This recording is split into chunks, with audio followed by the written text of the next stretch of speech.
parfum, harum, disambut dengan senyum. Assalamualaikum kakandaku, Arjunaku. Ya Allah, terima kasih kau kirim datang kembali pahlawanku. Mau pergi suaminya melaut, dia sambut, dia lepas dengan lagu. Ku lepas di kau pahlawan. Itu pulang suaminya, disambut lagi lagunya. Pulang suaminya, duduk suaminya, dia buka kaun sepatunya, lalu menyanyi.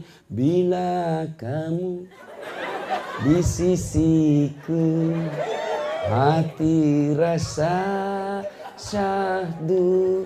Enak, langsung hilang capeknya itu suami di laut. Masuk lagi suaminya, dilihat rumahnya berantakan. Begitu suaminya mau marah, dia lihat suaminya mau marah, langsung lagi menyanyi istrinya. Insaflah wahai manusia.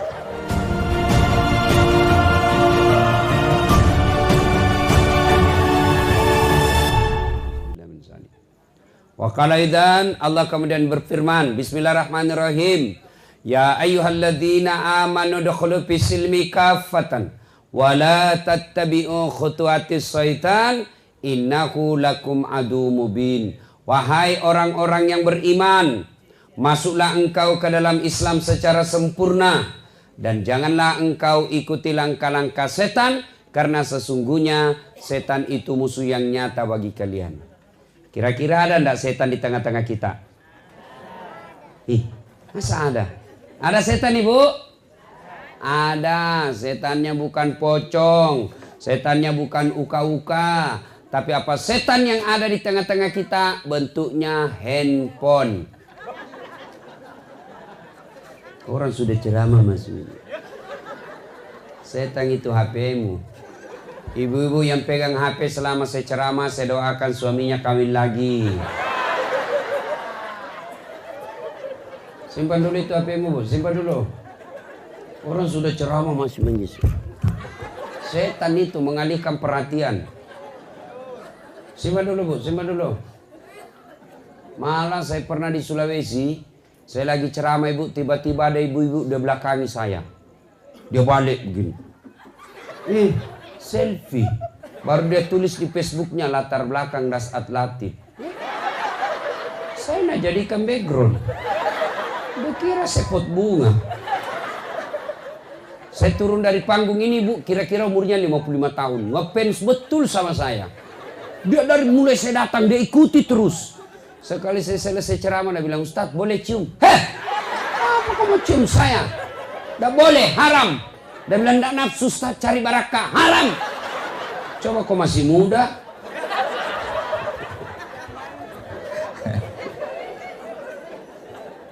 Waqala idzan, Allah kemudian berfirman, bismillahirrahmanirrahim. Innallaha wa malaikatahu ya ayyuhalladzina amanu sallu alaihi wa sallimu taslima. Sesungguhnya Allah dan para malaikatnya bersalawat kepada Rasulullah Muhammad sallallahu alaihi wasallam, maka wahai orang-orang yang beriman, bersalawatlah kalian kepada Rasulullah dengan sebaik-baik salawat. Masya Allah. Ayo, coba kita tes apa orang di sini hebat salawatnya. Coba kita tes ya, salawat bareng-bareng. Kita tes mana lebih kencang suaranya ibu-ibu dengan bapak-bapak. Bapak-bapak diam Pak ya. Ini dengar dulu ibu-ibu. Ibu-ibu dulu. Ayo, jangan mau kalah sama laki-laki, Bu. Yuk. Salatullah salamullah ala toha salatullah salamullah ala. Masya Allah. Bapak, inilah namanya suara sahdu. Bukan keras, ini namanya sahdu. Suara begini yang kasih nafsu laki-laki. Cewek, kalau di telepon kau cowokmu jangan kau kasih sahdu suaramu. Assalamualaikum. Waalaikumsalam. Caleda. Di mana, Dek? Di rumah aja kan. Bagaimana cowok muda nafsu? Coba kau tegas. Assalamualaikum. Waalaikumsalam. Di mana dek? Di Roma. Lagi. Kenapa kak? Oh, 2 hari ndak ditelepon lagi kau. Waalaikumsalam. Ayo ibu diam, ibu diam. Ibu diam. Sekarang kita dengar laki-laki. Ibu diam. Mana lebih kencang? Jangan mempermalukan. Pak, jangan mempermalukan jenis kelamin ya. Ayo. Ibu diam. Kita dengar ini bapak-bapak ini. Sholat. Lobe. Itu mau poligami pret. Ayo bareng-bareng semua, ayo semua. Salatullah salamullah ala toha rasulillah. Salatullah salamullah ala yasin habibillah. Ibu bapak saudara-saudara sekalian yang saya hormati, malam ini kita berhalal bihalal. Halal bihalal ini erat kaitannya dengan ibadah Ramadan. 1 bulan kita puasa Ramadan, Allah pasti menghapuskan dosa kita kalau kita serius. Karena Rasulullah menjelaskan, man shoma ramadana imanan wahtisaban ghufira lahu ma taqaddama min zambihi. Siapa yang berpuasa di bulan suci Ramadan dengan niat iman dan ikhlas semata-mata karena Allah, diampuni dosanya yang telah lalu dan yang akan datang. Pak, belum taraweh, belum tahajud, belum witir, belum sedekah, belum tadarus, puasa saja Nabi jelaskan diampuni dosanya yang telah lalu dan yang akan datang. Itulah sebabnya akhir Ramadan kita sebut dengan Aidil Fitri, yang artinya kembali menjadi suci. Suci dari apa? Suci dari dosa dan kesalahan. Dosa itu ada 2. 1 dosa kepada Allah, 2 dosa kepada sesama manusia. Selama Ramadan, insya Allah dosa-dosa kepada Allah diampuni. Tapi dosa kepada tetangga, dosa kepada teman, dosa kepada istri, dosa kepada suami, dosa kepada orang tua, dosa kepada tetangga belum diampuni sebelum minta maaf sama yang bersangkutan. Repot juga kalau kita datang dari rumah ke rumah. Satu ini misalnya 132 kakak orang Sulawesi yang ada di sini, kita datangi satu-satu, rasanya lama dan perlu waktu. Maka kita dikasih kumpul dalam acara halal bihalal. Ini halal bihalal bahasa Arab yang hanya ada di Indonesia. Maka Bapak jangan cari halal bihalal di Madinah. Nggak ketemu. Kenapa? Halal bihalal bahasa Indonesia yang dari Arab, tapi Arab sendiri nggak tahu. Itulah hebatnya orang Indonesia, bukan cuma ranking 1 korupsi, ranking 1 juga bikin acara. Ini halal bihalal. Apa makna terpenting dari halal bihalal? Adalah merekatkan ukhuwah. Ukhuwah itu bahasa Arab. Apa arti ukhuwah? Persaudaraan. Tidak ada gunanya halal bihalal seperti ini mendatangkan ustadz dari Sulawesi Selatan yang memang kata Pak Ketua tadi, saya tidak bercanda itu Pak. Seandainya saya tahu begini sampainya susah begitu, tidak datang saya ke sini Pak. Benar, saya cari alasan bagaimana supaya saya tidak tiba. Baru saya landing, apa ini? Saya kira sudah sampai, ternyata dia bilang, baru kita naik mobil dulu Stas, 4 jam. Sudah itu baru kita naik perahu lagi. Saya kira sudah sampai, setelah nyebrang perahu naik mobil lagi. Aku bilang, la haula wala quwwata illa billah. Hebat memang ini orang Sulawesi, dia dapat juga pulau kecil begini. Ini saya kemana-mana ceramah, Pak, ketemu orang Bugis. Saya pergi ke pelosoknya Kalimantan Timur, namanya Biduk-Biduk, banyak orang Bugis. Saya pergi pelosok Sumatera, namanya Pulau Kijang, kecil itu pulau. Jambi kita naik perahu 9 jam, ketemu orang Bugis. Saya pergi ke Selayar, pesisir Sulawesi Selatan, pulau terpencil, banyak orang Bugis. Begitu saya masuk ke Sabah, Sarawak, Malaysia, Keke, Kinabalu, saya khotbah, dia bilang, Ustaz, bahasa Bugis ke Ustaz, capek sudah kita diceramai orang Melayu. Saya pergi ke Singapura, ada juga di situ namanya Bugis Street, Jalan Bugis. Begitu saya masuk penjara, banyak juga orang Bugis. Jago ini orang Bugis, Pak. Di mana-mana saya ketemu. Ada orang Bugis di sini? Masya Allah. Nah, ibu bapak, saudara-saudara sekalian, tidak ada makna ini halal bihalal kalau kita tetap musuh sama tetangga. Alhamdulillah, saya dapat informasi dari ketua KKS bahwa yang hadir di tempat ini bukan cuma orang Sulawesi, tapi juga orang penduduk lokal. Bukan cuma penduduk lokal, tapi non-muslim pun ada di tempat ini. Inilah maknanya halal bihalal. Jangan cuma datang halal bihalal, cari konsumsi. Ibu-ibu Columbus, Kolombo ibu-ibu pembungkus.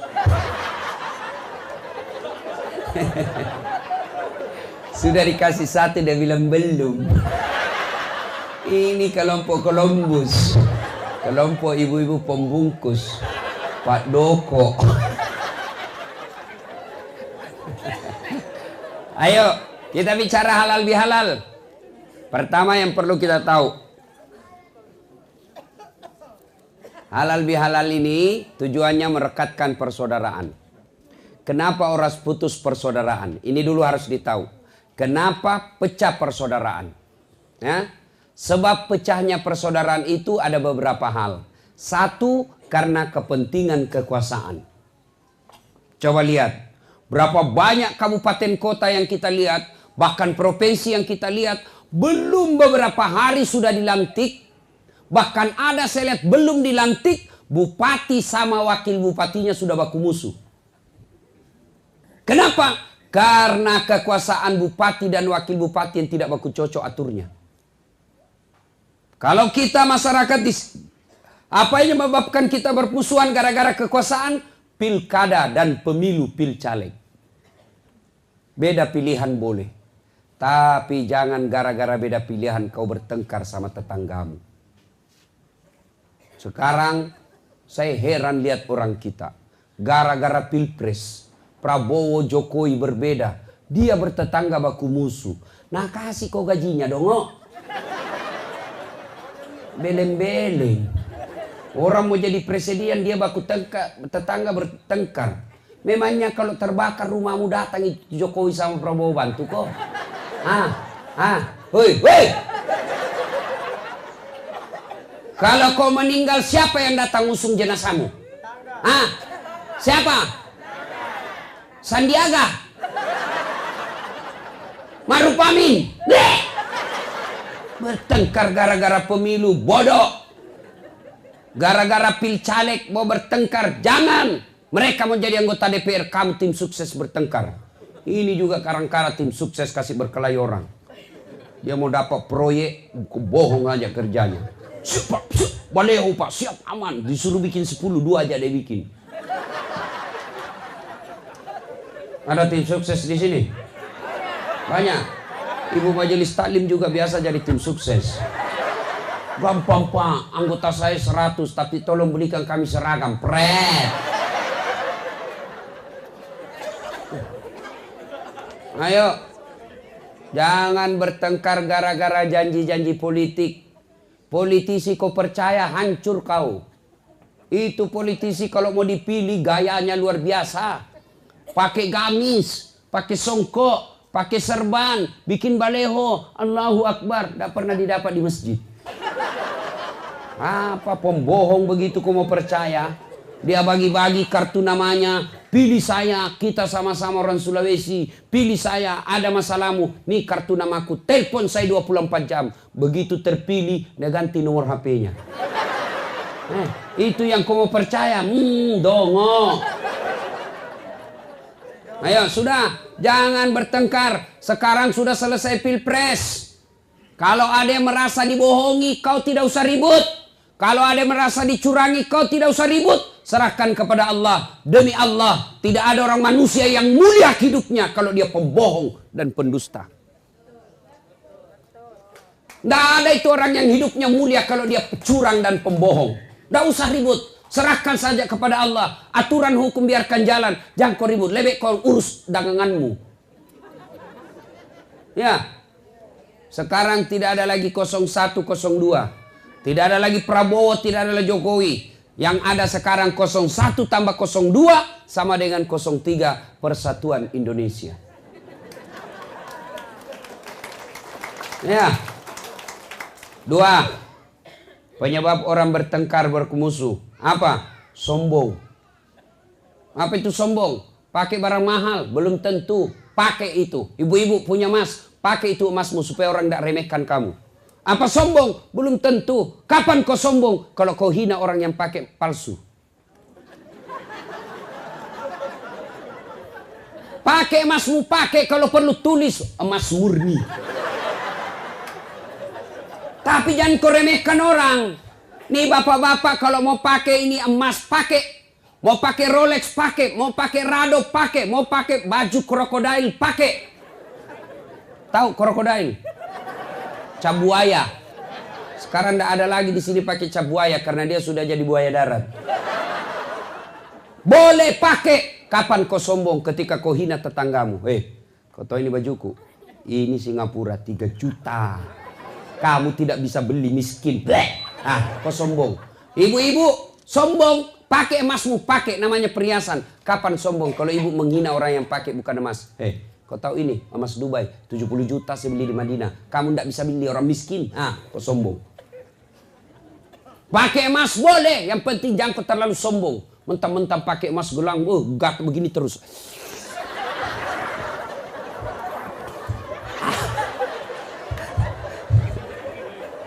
Ayo. Lalu apa yang menyebabkan orang sombong? 1. Sebab orang sombong itu biasanya bertambahnya ilmu, kata Nabi. Ya?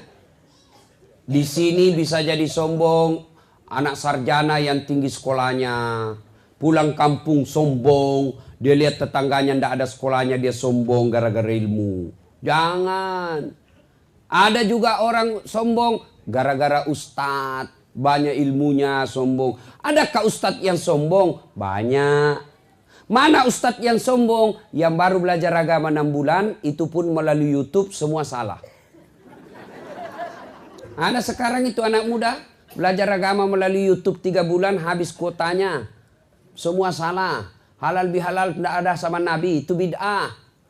Isra Mi'raj tidak ada sama Nabi, bid'ah. Maulid bid'ah. Taksiyah bid'ah. Doa bersama bid'ah. Jabat tangan selesai sholat bid'ah. Kenapa? Tidak ada pada zaman Nabi. Kalau begitu alasanmu tidak ada sama Nabi, tolong juga kau jangan pakai lampu listrik. Kenapa? Tidak ada pada zaman Nabi. Tolong kau ceramah, jangan kau pakai mic. Kenapa? Tidak ada pada zaman Nabi. Tidak boleh ada pada zaman Nabi. Semua dianggap salah, bos. Hanya dia mau benar. Semua masuk neraka. Ceramahnya aja bikin takut-takut. 140 kesalahan orang yang sholat. Banyaknya. Rukunnya saja cuma 13. Hanya dia mau masuk surga. Memangnya nenekmu kau punya surga? Kayak dia saja panitia hari kiamat. Ada itu yang begitu. Ya. Jangan ku gampangkan orang bid'ah. Karena alasannya itu disebut bid'ah, Ibu. Itu namanya bid'ah tidak ada pada zaman Nabi. Kan ada tidak ada pada zaman Nabi, kita lakukan sekarang karena memang sudah zamannya. Ya. Jangan sombong gara-gara ilmu. Marah Allah deh, kasih pikun. Ada orang, Pak, banyak sekali gelarnya. Banyak betul gelarnya. Begitu dia mau pensiun mulai pikun. Diprotes sama istrinya, Pak, biasanya kalau kau mau mengajar, kau cium-cium jidatku. Ini sudah hampir 2 minggu, tidak pernah lagi kau cium saya. Dalam hati suaminya, astagfirullah, berarti siapa kau cium selama ini? Ternyata pembantunya dicium.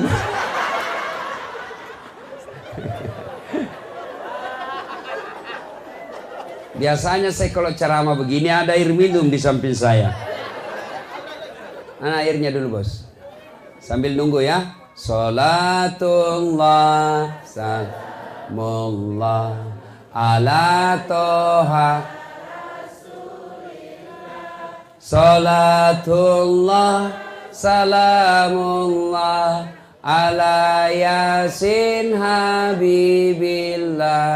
Tawassalna bismillah wabil hadi rasulillah wa kulli mujahidilillah bi ahlil badri ya Allah. Sudah. 2. Penyebab orang sombong. Apalagi penyebab datangnya sombong setelah bertambahnya ilmu, bertambahnya pangkat jabatan. Ada kepala desa di sini? Ada? Kepala desa jangan sombong. Kau jadi kepala desa karena kau dipilih rakyat. Paling lama berapa tahun? 5 tahun. Kalau terpilih lagi 10 tahun. Tidak terpilih, wabillahi taufiq wal hidayah. Kau keluar bos. Anggota DPR jangan sombong. Kenapa? Kau jadi anggota DPR karena rakyat pilih. Kalau kau tidak dipilih lagi, kau jadi rakyat biasa. Jadi bupati jangan sombong. Kenapa? 5 tahun kau jadi bupati karena rakyat memilihmu. Jadi gubernur jangan sombong. Kau jadi pejabat karena rakyat memilihmu. Lalu apa yang kau mau sombongkan? Ada pegawai negeri di sini? Camat, lurah, jangan sombong. Pensiun jadi berhenti kau jadi pegawai negeri. Apa? Apalagi yang membuat orang sombong? Jabatan. Jangan. Allah tidak senang. Yang ketiga, sebab orang sombong. Apa? Bertambahnya harta. Jangan sombong gara-gara harta. Pak Ketua punya ruko banyak. Jangan sombong. Ayo. Belajar dari Palu. Donggala. Sekejap saja. Udah sampai 10 menit miskin. Gempa bumi hancur. Apa yang kamu sombongkan? Hah? Ayo, ada kawan saya kasihan kerja tadi kaya di Palu, ndak punya asuransi, kena gempa rata hancur semua harta-hartanya. Sekarang kerja di Makassar 1.500.000 gajinya 1 bulan. Apa yang kamu sombongkan? Oke lah, rumahmu bagus, tabunganmu banyak, tapi Allah marah, nak kasih penyakit. Penyakitnya apa? Tidak bisa makan nasi, tidak bisa makan garam. Dilarang makan gula, dilarang makan daging, dilarang makan lembok, sambal, apa aja bisa namakan. Ubi rebus. Uangnya 1 miliar cuma ubi bisa namakan. Apa? Apa yang mau kau sombongkan? Hah? Apa yang mau sombongkan dengan harta? Jangan sombong. Ini cewek, apa kau mau sombongkan? Kau cantik 17 tahun, tapi 71 tahun. Masih cantik kok. Kenapa mau sombong? Apa ini bapak-bapak mau sombong? Jangan sombong. Allah tidak senang orang sombong. Makin tinggi pangkat, makin cerdas, makin banyak duit, dia tawadu. Oh, orang makin jadikan teladan. Nah, kau lihat itu haji. Itu banyak duitnya nak, banyak hartanya, bagus jabatannya, tapi tidak pernah ngomong sombong. Yang kau sombong itu dia itu. Contoh kau itu nak. Tapi kalau kau miskin, kata Allah, ya, ada 3 teman setan di dunia. 1 di antaranya ganiyun mutakabbir, orang kaya yang sombong. Minum dulu. Hah? Sudah cukup. Ya. Ibu bapak, saudara-saudara sekalian, 3 teman setan kata Allah dari dunia ini. Temannya setan. Siapa? Orang kaya yang sombong. Ganiyun mutakabbir. Itu temannya setan. Kaya harta sombong, temannya setan. Kaya pangkat sombong, temannya setan. Kaya jabatan sombong, temannya setan. Kaya ilmu sombong, temannya setan. Tapi orang masih bilang, ya wajarlah dia sombong, kaya, banyak uangnya. tinggi pangkatnya, cerdas, ya wajar dia sombong, ada jalannya. Tapi temannya kok setan. Tapi ini sudah miskin, pengangguran, mulutnya busuk, tidak ada kerjanya, jelek mukanya, bau keteknya, sombong lagi. Bukan mau temannya setan, kau sudah jadi setan cilaka. Nah, puncak kesombongan kata Allah, mereka yang enggan sujud. Puncak kesombongan mereka yang tidak mau sholat. Ini saya lihat ini ibu-ibu banyak yang malas sholat. Muka-mukanya saya lihat ini. Kapan ibu-ibu banyak tidak sholat? Selesai haid. Dia bilang suaminya, biasanya kau cuma 5 hari haid. Ini kau sudah 7 hari belum sholat. Orang belum bersih. Dia bilang suaminya, kau bohong toh? Apa bohong? Saya kasih lihat kok. Apa kamu kasih lihat? Ketawa baru dirinya nak kena ini semua ini. Ini. Apalagi perempuan banyak ndak sholat. Kalau ada pengantin, gara-gara make up, mukanya dikira tembok, coklat, biru, abu-abu, keren. Itu semua serba palsu. Bulu matanya panjang palsu, alisnya tebal palsu, bibirnya merah palsu, pipinya biru palsu, pantatnya gabus. Semua palsu. Apalagi ibu-ibu banyak dah sholat gara-gara pesta. Apa? Nih, jilbab. Jilbab sakaratil maut. 3 lapis, ada kuning, ada biru, abu-abu. Nah, kasih miring lagi sedikit di sini. Tuh ada yang miring-miring tuh. Yang miring-miring barangkali miring otaknya. Ya? 14 pentulnya. Ada kayak pohon di belakangnya. Dah ikatlah di lehernya. Akhirnya dia bisa goyang lehernya begini. Dia pakai lagi roknya sempit. Dia bilang saya buru-buru kok. Ya, tunggu dulu pak.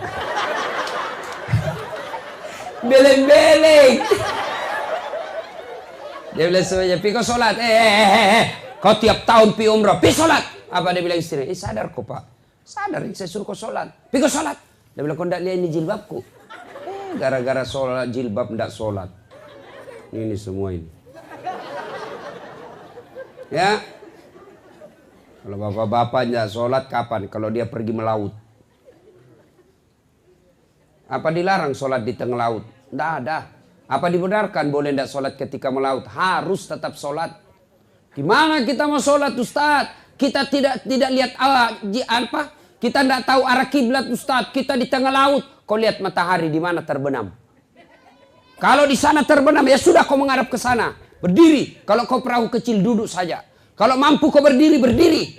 Sudah itu kau harap sana. Tiba-tiba perahu goyang. Kau tidak usah goyang-goyang.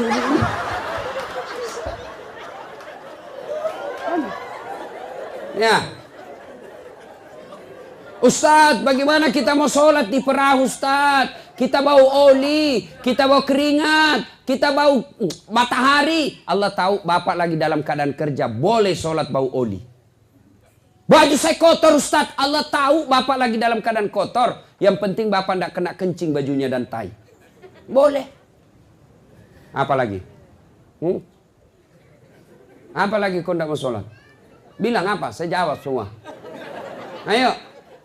Ustaz, saya tidak bisa berdiri. Duduk. Bagaimana cara sholat duduk? Lihat ini sholat duduk. Saya ajari nih. Anggaplah lagi di atas perahu. Atau di atas kapal. Atau di atas mobil. Sholat duduk. Begini caranya. Takbir. Allahu Akbar. Ruku. Kepala saja goyang. Allahu Akbar. Sami'allahu liman hamid. Sujud bukan cuma kepala goyang. Badan ikut ditundukkan. Allahu Akbar. Sholat duduk. Ustaz tidak bisa duduk. Baring. Anggap di sana kiblat. Kepala di sini. Nah beginilah. Anggaplah ini. Kiblatnya kepalanya ini. Ya. Sudah, ini saja goyang. Allahu Akbar. Allahu Akbar. Kepala sudah dikasih begini. Jelas.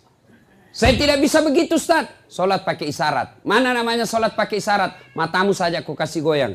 Allahu Akbar. Sami Allahu liman hamid. Allahu Akbar. Boleh. Memang sudah begitu caranya. Mata pun sudah tidak bisa bergerak Ustaz. Sholat dalam hati. Sholat dalam hati. Mana caranya sholat dalam hati? Semua bacaan sholat kau baca dalam hati. Tutup matamu, pejamkan. Tangan tidak bisa bergerak lagi. Mata pun, bibir pun tidak bergerak. Tinggal dalam hati. Bayangkan lagi ruku, baca doa ruku. Bayangkan lagi sujud, baca doa sujud. Sudah. Namanya sholat dalam hati. Tidak bisa juga itu Ustaz. Gampang. Ambil kain putih, bungkus. Bawa dikubur. Apa lagi? Jangan ketawa, saya serius ini. Demi Allah, saudaraku, tidak ada keselamatan kalian dapat kalau kalian tidak sholat. Tidak ada gunanya kau puasa. Itu kalau kau baik sifatmu, lalu kau tidak sholat, tidak ada gunanya itu baik sifatmu. Kan biasa orang bilang, tidak penting sholat. Tidak penting, yang penting hatimu dong. Biar kau sholat kalau hatimu busuk, tidak ada guna. Yang penting hatimu bersih. Tiba-tiba anak-anak muda berdiri dan bilang, setuju saya sama ini Bapak. Betul, karena dia juga tidak sholat. Kalau ada yang bilang yang penting hatimu baik, tanya siapa nabinya. Nabi Muhammad paling baik hatinya. Nabi Muhammad paling luruh akhlaknya. Nabi Muhammad paling baik tutur katanya. Tapi beliau tetap sholat beribadah kepada Allah. Apa alasannya? Bagi mereka yang tidak sholat, di akhirat kelak, Allah sampaikan, dah saat ini puasamu 30 tahun. Ini hajimu 2 kali. Ini sedekahmu. Ini pembangunan masjidmu. Mana kuncimu? Mana kuncimu? Apa kuncinya? Sholat 5 waktu. Tidak ada sholatmu. Kau tidak bisa nikmati ini harta. Kau tidak bisa nikmati ini semua amal-amalmu. Kenapa? Tidak ada kuncimu. Maka demi Allah, mereka yang muslim merasa dirinya muslim. Tapi tidak sholat, kalian kafir di hadapan Allah. Bahkan Nabi jelaskan, batas antara kekafiran dan tidak kafirmu adalah sholat. Ketika kau tidak sholat, kau kafir di hadapan Allah. Tidak ada agamamu mereka yang tidak sholat. Kristen jelas agamanya, Hindu jelas agamanya, Buddha jelas agamanya, Yahudi jelas agamanya. Islam tidak sholat, tidak jelas agamamu, kata Nabi. Maka kalau kau tidak sholat, tidak ada gunamu, meskipun kau puasa tiap tahun. Ini intinya ceramahku. Tidak ada gunanya kau semua baik sifatmu sama orang kalau kau tidak sholat. Apa susahnya sholat? Bilang, apa susahnya sholat? Kau dalam keadaan bersafir, jalan kau dari sini ke Tarantuka, 800 km, boleh kau sholat di atas mobil. Boleh sholat dalam mobil. Di atas perahu, kau sholat di atas perahu. Saya tidak bisa wudhu, tayamum. Tidak ada susahnya itu sholat. Tidak ada. Kalau Bapak tidak puasa, 3 tahun berturut-turut, taubat besok. 3 tahun puasamu yang lepas, kau bayar setelah kau taubat, tidak ada dosamu. Bapak tidak bayar zakat, 4 tahun berturut-turut, sadar bayar zakatmu yang 4 tahun kau tinggalkan, tidak ada dosamu. Tapi kalau Bapak tidak sholat tadi subuh, bagaimana caramu bayar? Bagaimana caramu bayar yang tidak sholat subuh tadi? Tidak ada cara balasnya, kecuali kau tinggal suksaan neraka. Tidak bisa kau bayar sholatmu kalau sudah lepas. Gimana caranya? Saya sholat subuh Ustaz. Kapan kau mau sholat subuh? Besok Ustaz. Ya besok saya buntu besok. Saya sholat 2 kali. Lebih salah lagi. Makanya ketika kau tidak sholat, tidak ada nilaimu di hadapan Allah. Saya merantau Ustaz.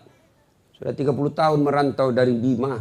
Sampai sini tidak bisa hidup sukses. Sholatmu yang bermasalah. Saya sholat Ustaz. Betul kau sholat tapi kau tidak ikhlas. Hayya 'alas shalah. Asar lagi. Barusan duhur. Kau tidak ikhlas. Saya sholat Ustaz. Betul kau sholat tapi tidak semangat. Rasanya tidak ketemu Tuhan. Tidak senang ketemu Allah. Allahu Akbar. Bismillahirrahmanirrahim. Maliki yaumiddin.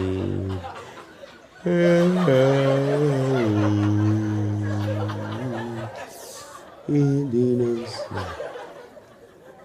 mustaqim. an'amta 'alaihim ghairil. Siapa ajar kau sholat begitu cilaka?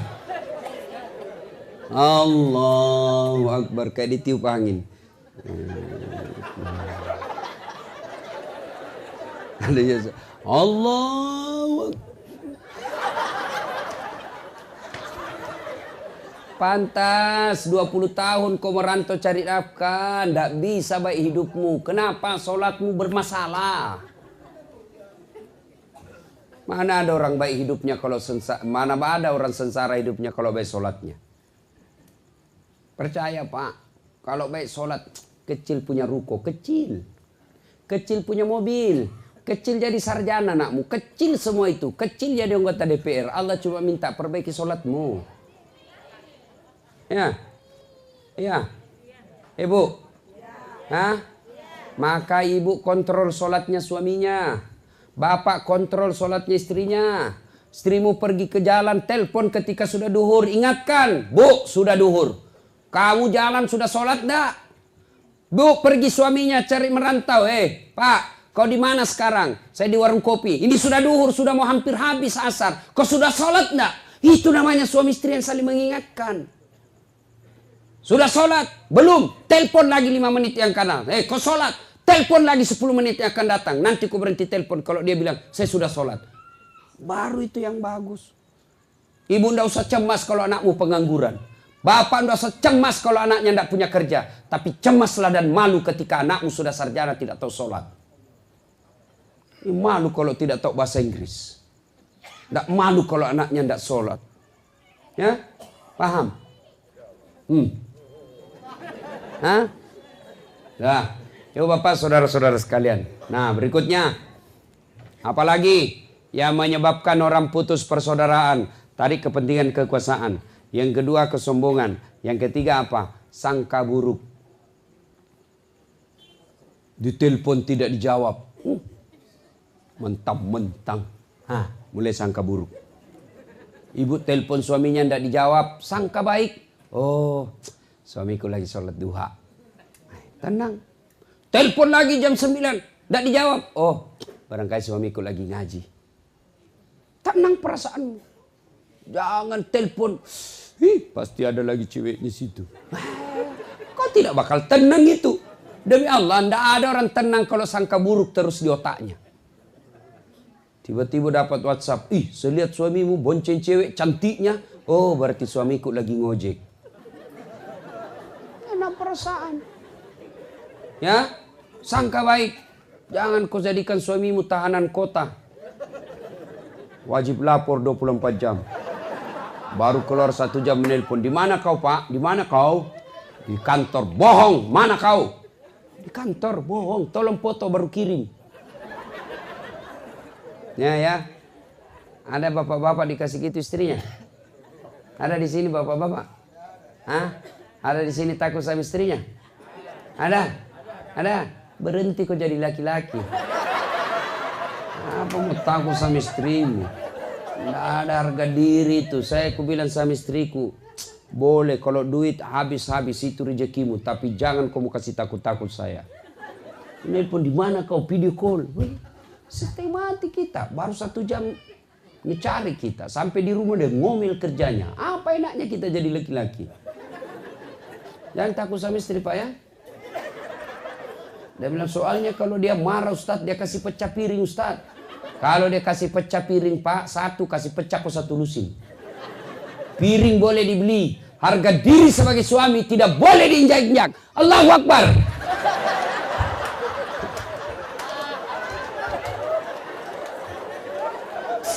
Yuk. Ada bilang Ustadz, berarti Ustadz tidak takut sama istrinya. Apa saya mau takut sama istriku? Cuma istriku lebih berani dari saya. Ibu, mau masuk surga? Bukan cuma masuk surga, dirindukan surga. Kata Nabi, perempuan kalau mau dirindukan surga 1, dirikan sholat. 2, puasa Ramadan. 3, jaga harga dirimu. 4, taati perintah suamimu, maka surga bagimu mana saja aku memasuki. Saya yakin ibu sholat.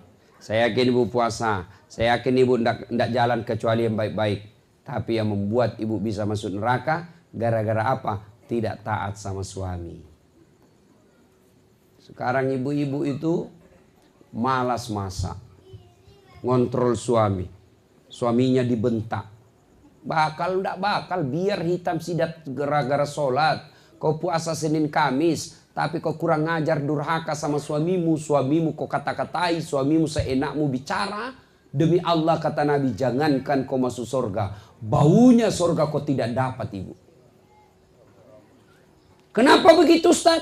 Karena ibu itu ditanggung suaminya dunia akhirat. Artinya apa? Kalau ibu berdosa, ibu keluar rumah dan di luar ibu berdosa, bukan ibu saja yang tanggung, tapi suami diseret masuk neraka gara-gara ibu yang berdosa.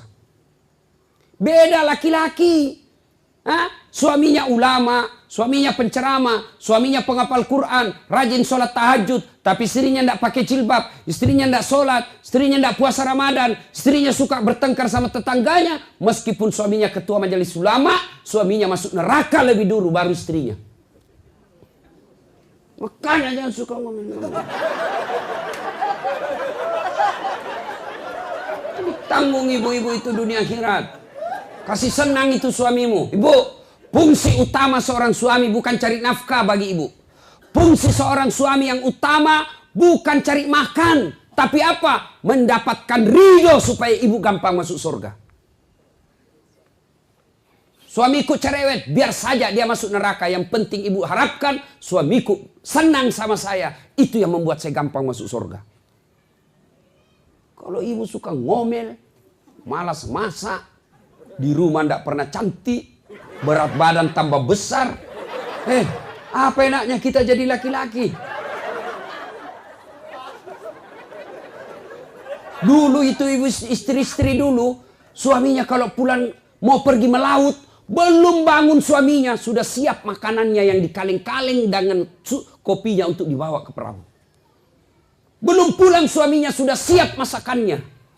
Sekarang ibu-ibu pulang suaminya masakan 3 hari dipanasi nasi goreng. Jangan ketawa. So model-model perempuan malas ini. Enak juga kita suami itu kalau pulang capek melaut. Pulang suami disambut istrinya dengan dandanan yang baik, rapi, parfum, harum. Disambut dengan senyum. Assalamualaikum kakandaku, Arjunaku. Ya Allah, terima kasih kau kirim datang kembali pahlawanku.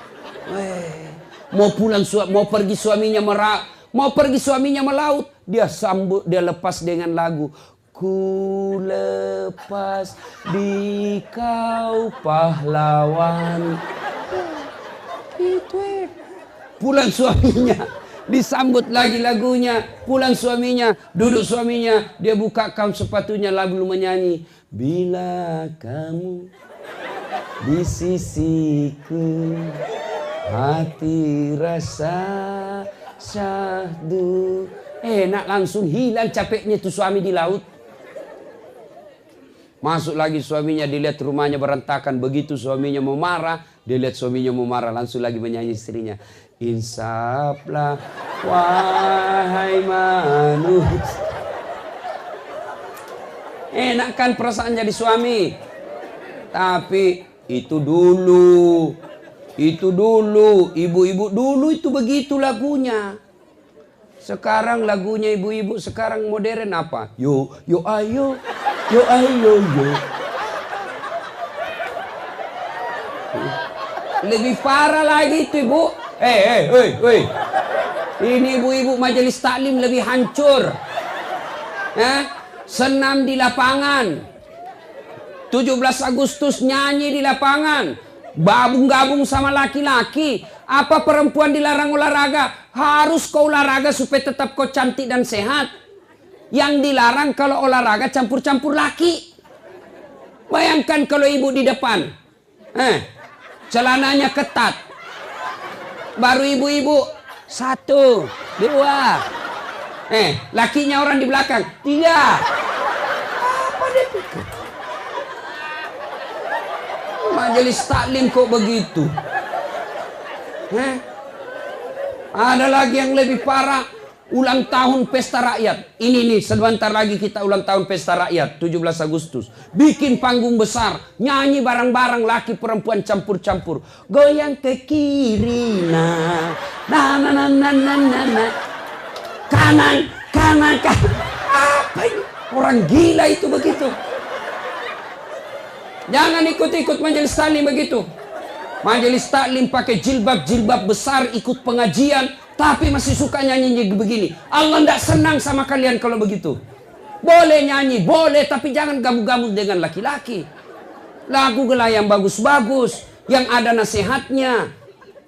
Ya, jangan mentang-mentang dengar lagu nasihat, begitu suaminya sudah mulai pikun-pikun tua-tua lagu nasihat sama suaminya. Apa lagunya? Bila Israel datang menjemput. Stres suaminya. Dah ya. Nah, waktu yang sangat terbatas. Lanjut. Terus. Menghina. Kukira tukang parkir. Salatullah, salamullah, salatullah ala yasin habibillah. Yang ketiga. Sekarang apa hebatnya kalau banyak teman? Ya, apa hebatnya kalau banyak teman? Banyak teman, satu, murah rezeki. Murah rezeki. Kata Nabi, siapa yang mau umurnya panjang, siapa yang mau murah rezekinya, siapa yang mau gampang selesai urusannya, silul arham, sambungkan persaudaraan. Ya, kenapa memurahkan rezeki orang yang banyak teman? Contoh, bapak ibu berdoa di masjid, selesai sholat maghrib sampai isya 1 jam dia berdoa. Ya Allah, murahkan rezekiku, tambahkan daganganku, murahkan laku semua ya Allah. Gampangkan semua, murah rezeki saya. Apakah tiba-tiba ibu berdoa 1 jam, uang jatuh dari langit-langit masjid? Cukup. Itu film karton. Lalu kalau ibu berdoa, bagaimana cara datangnya rezeki? Bagaimana datangnya rezeki? Datangnya dari tangan manusia. Maka kalau mau banyak rezeki, banyaklah temanmu supaya banyak tangan yang datang bawakan kau rezeki. Saya tidak banyak uangku, tapi banyak temanku. Di Makassar hampir tidak pernah laku duit saya, Pak. Di mana-mana saya pasti ada yang bayarkan. Saya ke warkop, begitu saya mau bayar, tapi Ustaz, sudah ada yang bayar. Saya pergi ke pasar lelang, pasar lelong Makassar. Baru saya turun dari mobil, ada yang teriak, "Assalamualaikum Ustaz." Dalam hatiku aman. Aman, pasti dibayar. Keranjang saya ada isi ula, ada isi gula, ada isi telur, ikan, sayur. Berapa Ji? Nggak usah Pak Ustaz. Nggak enak Pak. Nggak usah Pak Ustaz. Dalam hatiku, memang itu yang kutunggu. Banyak teman, banyak rezeki. Iya kan? Coba lihat orang yang banyak temannya. Selalu itu, berapa? Sebenarnya sama tetangga ini 10.000 Pak. Tapi sudahlah Bapak bayar modal saja 9.000. Tuh, banyak mudah, banyak rezeki. Yang kedua, banyak teman, gampang selesai urusan. Saya ke kantor polisi. Perpanjangan SIM dilihat sama Kapolres. "Assalamualaikum Ustaz." "Siap Komandan." "Waalaikumsalam." "Kenapa Ustaz?" Ustaz, Komandan, perpanjangan SIM." "Oh baik, gampang Ustaz." Kapolres terpanggil Kasat Lantas. "Kasat Lantas, tolong bantu Ustaz urus SIM-nya. Jangan kau lagi minta uangnya, berdosa kau uang Ustaz kau makan." Selesai. Ayo, banyak teman, gampang selesai masalah. Begitu Bapak berurusan di kantor polisi, sahabat saya itu, sudah, tidak usah lanjut. Banyak teman, gampang selesai masalah. Yang ketiga, banyak teman bisa terpilih pilkada. Ya Pak. Dan yang keempat, kata Nabi, banyak temanmu sehat walafiat, panjang umur. Kenapa bisa? Banyak yang doakan. Saya ini Pak, laki-laki jarum super. Jarang di rumah, suka pergi. Saya hampir tidak pernah di rumah Pak. Lebih banyak di luar, saya tua di jalan. Coba. Orang biasa bilang, kok kuat begitu Ustaz? Ini kameramen saya saja biasa boleh. Capek, sakit, banyak badan. Saya sehat, Allah. Apa resepnya? Banyak yang doakan saya. Di Instagram saya, Ustaz, semoga sehat walafiat. Semoga Ustaz dimudahkan perjalanannya. Dan tentu mereka doakannya saya ikhlas dan tulus. Maka bodoh kita Pak kalau banyak musuh. Biarkan orang memusuhi kita, tapi jangan kita yang mencari musuh. Ya? Nah, sekarang lagi. Bagaimana cara menyambungkan persaudaraan? Bagaimana? Satu, maafkan orang yang salah. Sakit hati Ustaz, biarlah sakit hatimu Allah yang balas. Dia khianati saya Ustaz, biarlah Allah yang balas itu semua pengkhianatannya. Kalau bapak balas, paling lapor di polisi. Kalau tidak lapor 6. Atur damai. Ya, kecewa kita. Tapi kalau Allah yang balas sakit hatimu, nak kasih menceret kok.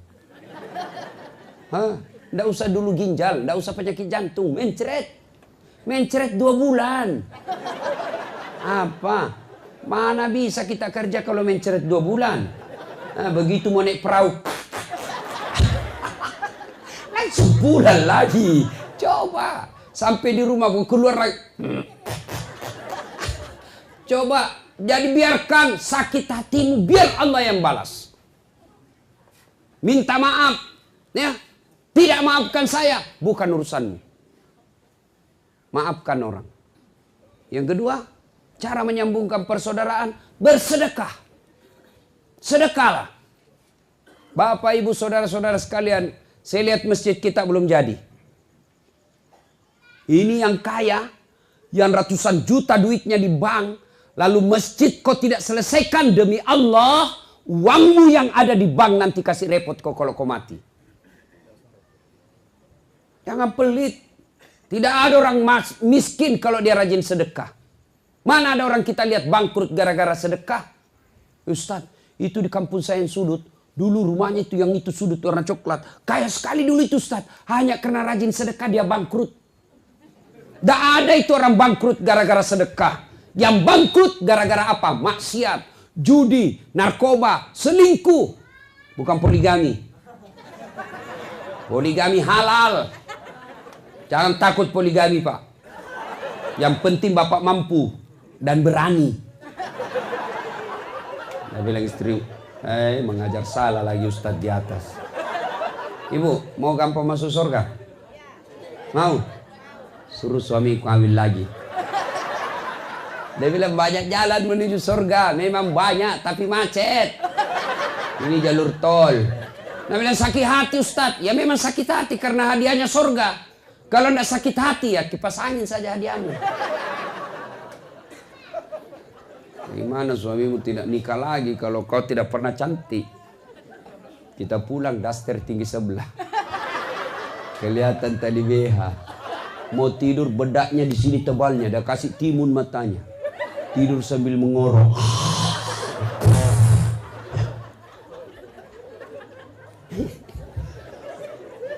Ayo sedekah. Ibu-ibu mau panjang umur, sehat walafiat, sedekah. Ayo sedekah. Tuh masjid kita hampir tuntas. Bantu masjid kita Pak. Ustaz, saya tidak punya duit, tapi saya camat, bantu jabatanmu. Gimana caranya? Kau bikin edaran, bantu masjid. Kau datang ke masyarakat orang kaya. Sebagai camat, anjurkan mereka. Ayo bantu masjid kita supaya cepat diresmikan. Karena biasa kalau camat yang anjurkan beda dengan kalau biasa orang rakyat biasa yang anjurkan. Saya bukan camat Ustaz, tapi saya orang kaya. Bantu masjid dengan kayaanmu. Saya sumbang semen, saya sumbang tegelnya, saya perbaiki mic-nya. Sumbang itu semua. Itulah kekayaanmu yang kau miliki, yang telah kau sumbangkan. Harta yang ada di rumahmu belum tentu kau punya. Mati mendadak anakmu yang punya. Kalau anakmu baik, kalau anakmu anak salah. Nah, pakai narkoba, setengah mati kau kumpul uangmu. Ternyata dia pakai maksiat setelah kau sudah dikubur. Bu ibu, jangan biarkan suamimu sedekah sendiri. Bantu suamimu untuk sedekah. Enaknya itu kalau kita mau sedekah langsung istri bilang, Pak, berapa sedekah ke masjid? 300 ibu. Tambahlah jadi 500. 200-nya untuk saya. Ini sedekah. Iya, karena itu ibu, sedekah itu nafsu-nafsi. Kalau suamimu bersedekah tidak pengetahuan ibu, ibu tidak dapat pahalanya. Makanya bilang, ibu, bapak 300, saya 200. Yang 200 ini untuk amal saya di akhirat nanti. Kalau ibu tidak sedekah, suami nanti masuk surga, ibu masuk neraka. Ada memang itu orang pelit sekali, ibu-ibu. Mau lihat pelitnya ibu? Kalau dia ke pasar, beda 1000 tuh dia kelilingi semua pasar. Ketawa sambil baku lihat. Dia bayangkan dirinya. Kalau penjual sayur dia tawar setengah mati. Padahal kalau masuk ke mall tidak pernah ditawar. Berapa sayurmu? 1000. Mahal betul. 900 ya? 1000 bu. 900. 1000. Betul dia bayar 1000 tapi apa? Ini 1000. Ambil jeruk 2. Pasti rugi orang. Jangan pelit ibu. Hei bu. Oi. Bu. Rumah bagus, tempat tidur bagus, tabungan banyak, tapi pelit, tiba-tiba kena serangan jantung.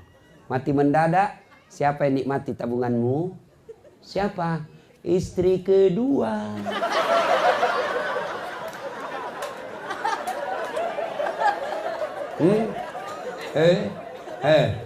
Kau sudah dikubur, disiksa sama malaikat karena kau terlalu pelit.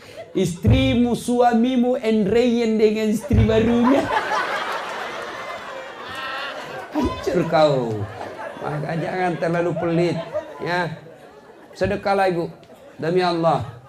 Saya tidak bisa sedekah 1 juta. Sedekahlah dengan seadanya. Saya tidak bisa sedekah dengan uang ustaz, saya orang miskin. Sedekah kau dengan tenagamu. Bangun itu masjid, kau datang angkat-angkat semen. Saya tidak camat, saya tidak orang kaya, saya tidak punya tenaga. Sedekah dengan ilmumu, pakai otakmu kalau sebagai mahasiswa. Saya juga tidak punya otak ustaz, sedekahlah dengan cara apa? Diam. Jangan banyak bicara. Ada juga tidak pernah datang di masjid, tidak pernah nyumbang, tidak pernah gotong royong. Diam saja kau pelit.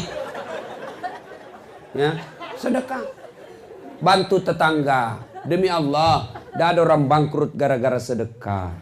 Ustaz, kenapa saya miskin? Susah pergi umroh. Karena kau pelit. Selalu berpikir kalau saya belanja ini nanti apa besok. Nanti besok apa. Jangan putus asa. Allah punya rezeki. Allah yang ngatur itu rezeki manusia. Kenapa kita miskin? Karena selalu nolak sedekah. Kalau saya sedekah ini apa saya makan besok. Kalau saya bantu ini apa saya lusa. Allah marah kalau kau tidak percaya. Rezekimu lusa ada yang Allah yang ngatur. Keluarkan hari ini. Soal besok Allah yang tahu punya urusan. Kenapa kita tidak bisa lepas dari kontrakan? Karena ibu pelit. Bawa ke masjid sedekah dengan niat. Ya Allah, sedekahku ini agar rezekiku lebih banyak. Coba lakukan itu. Percaya mulai besok. Telepon saya ustaz pembohong kalau rezekimu tidak nambah. Yang penting kau sedekah. Tapi kalau tidak mau keluar, Allah berpikir ini tidak yakin sekali saya kaya. Sudah kasih miskin aja itu orang. Ana inda sonni abdi bi. Saya tergantung sangkanya hambaku. Kalau dia sangka kaya, saya kasih kaya. Kalau dia sangka miskin, miskin kalian. Nah ibu bapak saudara-saudara sekalian. Berikutnya, yang ketiga, cara menyambungkan persaudaraan. Berbuat baik kepada orang jahat. Berbuat baik, mukhlisin namanya. Bapak disakiti, jangan dendam, jangan balas. Tapi balas dengan apa? Doakan mudah-mudahan dia dapat hidayah. Masih ingat kisahnya? Rasulullah di Taif dilempari satu kampung sampai robek bibir beliau. Datang malaikat Jibril menawarkan bantuan. Ya Muhammad, sudah keterlaluan ini orang Taif. Kau berdoa kepada Allah. Saya diperintah Allah, kau berdoa saja, saya hancurkan mereka satu kampung. Apa kata Nabi? Ya Jibril, jangan. Mereka melempari saya karena mereka tidak tahu saya membawa manfaat buat kalian. Kalau Allah ingin mendengarkan doaku, maka saya berdoa, ya Allah, berikan mereka hidayah, mereka petunjuk supaya mereka beriman kepada aku. Diberi hidayah. Begitu memaafkan orang yang salah. Jangan malah pidato, dah selama ini saya diam. Selama ini saya tidak melawan. Sekarang saya dari Solo, saya lawan. Bukan begitu pemimpin. Jangan ketawa, saya serius. Ya, Bapak Ibu saudara-saudara sekalian, ini yang disebut innallaha yuhibbul mukhlisin. Allah mencintai orang yang memaafkan sesamanya muslim. Bukan cuma saja memaafkan, tapi dia juga berbuat baik kepada orang yang menyakitinya. Itu yang disebut mukhlisin. Ini gampang diucapkan tapi sangat sulit diamalkan. Karena hadiahnya surga. Yang keempat, cara menyambungkan persaudaraan. Datangi kawan kita. Tidak sekedar hanya kita bikin WhatsApp, foto, baru kita kirimkan, selamat hari raya Idul Fitri, mohon maaf lahir dan batin, saya sadar banyak sekali dosaku kepadamu, maaf ya. Caranya apa? Jabat tangannya, pandang matanya, senyum, selawat kepada Nabi yang keempat, lalu yang paling penting sebut judulnya dosa. Pak Ustadz, maafkan saya. Kenapa dek? Pernah hilang sandalnya? Iya woi, saya sayang betul itu sandalku. Nggak tahu siapa yang curi. Saya minta maaf Ustaz, saya ngambil. Dikasih kembali dulu sandalku. Selama tidak dikasih kembali, selama itu maafnya tidak diampuni. Bapak ibu yang bertetangga, kalau mau berhalal bihalal, mau saling memaafkan, bapak pernah serobot tanahnya orang, kasih kembali tanahnya baru sah maafnya. Bapak-bapak minta maaf sama istri nanti harus sebut judulnya. Jadi kalau suaminya nanti minta maaf, bu, suruh sebut apa judulnya. Maafkan saya bu, apa judulnya? Tidak usah, nanti kau ngamuk lagi. Maafkan saya, apa? Janji tidak marah ya? Janji dong, saya tidak mau marah. Maafkan saya bu, dulu saya waktu tugas ke Sulawesi, saya silap ibu. Saya selingkuh.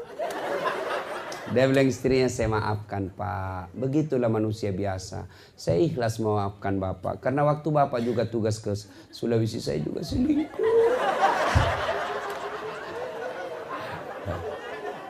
Nah ibu bapak saudara-saudara sekalian, makna terpenting dari halal bihalal ini adalah wa'tasimu bihablillahi jami'a wa la tafarraqu. Berpegang teguhlah engkau kepada tali persaudaraan agama Allah dan janganlah engkau bercerai-berai. Sebagai wujud konkret nyata halal bihalal kita, selesai kita ceramah nanti, jangan tinggalkan tempat duduk, sebelum samping kiri kanan kita jabat tangan dan sampaikan permohonan maaf. Pak, saya maaf, mungkin ada khilaf saya selama ini. Itu wujud konkret kita berhalal bihalal. Demikian, mudah-mudahan ada manfaat. Insya Allah lain waktu dan kesempatan kita akan lanjutkan. Bukan singkat ini bu, sudah 1 jam lebih saya ceramah ini. Masih mau, masih mampu kira-kira, masih tahan? Masih bisa 1 jam? Betul? Saya yang tidak bisa.